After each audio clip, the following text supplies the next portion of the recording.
the one that bears fruits or bears righteousness, rather, he prunes so that it will be much more fruitful. So if you are one that bears righteousness, or if you are one that wants to bear righteousness, you would be pruned.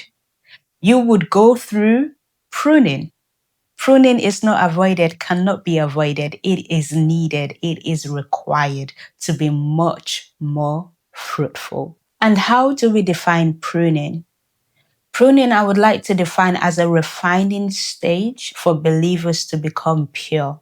In biblical times, even right now, I think they still do this purification of gold through fire, but now they use chemicals to actually purify gold. But the process of purifying gold was done by fire. So the mined gold was melted, which caused the impurities to rise to the surface and for it to be easily removed. In order to get that gold, they needed to remove the impurity. Just think about it. Let me give even a basic illustration. Think about hair. In order for you to achieve healthy hair, split ends needs to be cut off. Sometimes we do not want to cut off our split ends because we're like, oh, if we cut it off, then that means my hair is short. Like I don't want to do that. I mean, I ain't got no hair like that, but when I had hair, all right.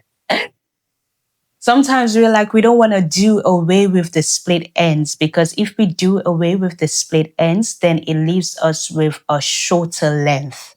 But if you do not do away with split ends, then how do you expect your hair to be healthy? And how do you expect your hair to even grow longer and to have more volume to it? So you need to cut off the ones that are not good for you, the things that are not good for you, in order to produce the ones that are good for you. And this is what the Lord does. This is what God does. God prunes us. God takes things away from our lives that are not good for us in order that we produce good things. Like I said, with the fruit of the Spirit, right? We see most of the time God prunes us in order to produce that fruit, the fruit of, love, joy, peace. In one season, we might be lacking. That love might just be, you're not showcasing that love. So God will bring situation in order that love, you have that love of Christ, you have it.